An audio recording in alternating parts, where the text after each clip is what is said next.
नमस्कार, हा माझा दुसरा व्हिडिओ. या व्हिडिओमध्ये मी एका माझ्या डिफिकल्ट फेजबद्दल बोलणार आहे. फेज म्हणजे आयुष्याचं एक असं वळण की ज्यामध्ये खूप खूप जास्त चॅलेंजेस होते, इमोशनली, मेंटली, फायनान्शियली. कारण 10वी झाल्यानंतर मी डिप्लोमा केला. त्यानंतर पुण्यामध्ये इंजिनिअरिंग कॉलेजची डिग्री केली. चांगल्या एका नामांकित कंपनीमध्ये लागलो. चांगला पगार मिळायला लागला. सगळं हळूहळू मनासारखं होत होतं. सगळे सगळे स्वप्न पूर्ण करत होतो, माझे आई वडिलांचे, माझ्या भावाचे, बहिणीचे. आणि त्यामध्येच अचानक माझ्या आईच्या दोन्ही किडनीज फेल झाल्या. आता किडनीज फेल झाल्या हे सगळ्यांना नवीन होतं. कशामुळे झाल्या, काय झाल्या, सगळं डायग्नोसिस झालं. आणि शेवटी असं झालं की आता करायचं काय. आणि मग डायलिसिस चालू झालं. डायलिसिस 1.5-2 वर्ष चाललं, पण तिला काही ते सहन होत नव्हतं. पुण्यात डॉक्टरांनी ट्रान्सप्लांटसाठी वडिलांची किडनी सुटेबल नाही म्हणून सांगितलं. सगळे मार्ग बंद झाले. वेटिंग लिस्टवर नाव टाकलं. वेटिंग लिस्टमध्ये एखादा ॲक्सिडेंट झाल्यानंतर जे ब्रेन डेड पेशंट असतात त्यांची किडनी काढून गरजूंना देतात, पण त्याची वेटिंग लिस्ट होती 4 ते 5 वर्ष.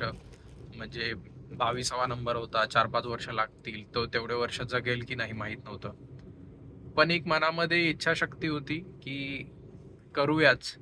आणि इथे परत मग माझं ते जे मी पहिल्या व्हिडिओमध्ये सांगितलं की आपण जर खरंच मनापासून विचार केला, आपल्याला जसं पाहिजे तसं, जे जे हवंय, आणि त्या दिशेने जर तुम्ही खरंच मेहनत घेतली तर तुम्हाला मार्ग मिळत जातात. म्हणजे सगळे मार्ग बंद झालेले असताना अचानक एक कुठून तरी माणूस सांगतो की पुण्यात नसेल होत तर तामिळनाडूला जा, कोयंबतूरला एक हॉस्पिटल आहे, तिथे एक डॉक्टर आहे, तिथे जाऊन भेटा.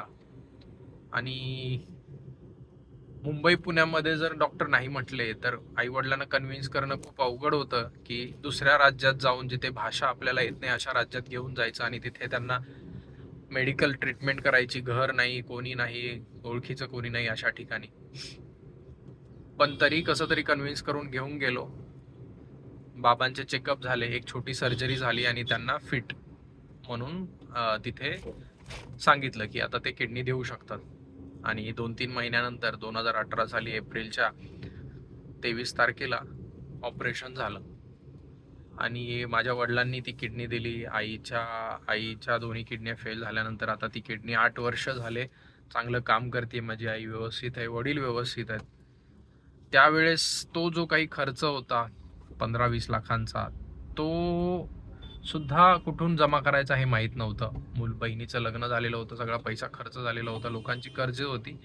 पण या सगळ्यांमध्ये एक मार्ग मिळत गेला. ते म्हटलो ना मी, मॅनिफेस्टेशनमध्ये एक सिक्रेट आहे की तुम्ही फक्त त्या दिशेने विचार करत राहा आणि काही ना काहीतरी मार्ग येऊन तुम्हाला ते मिळून जाईल. असं झालं ते.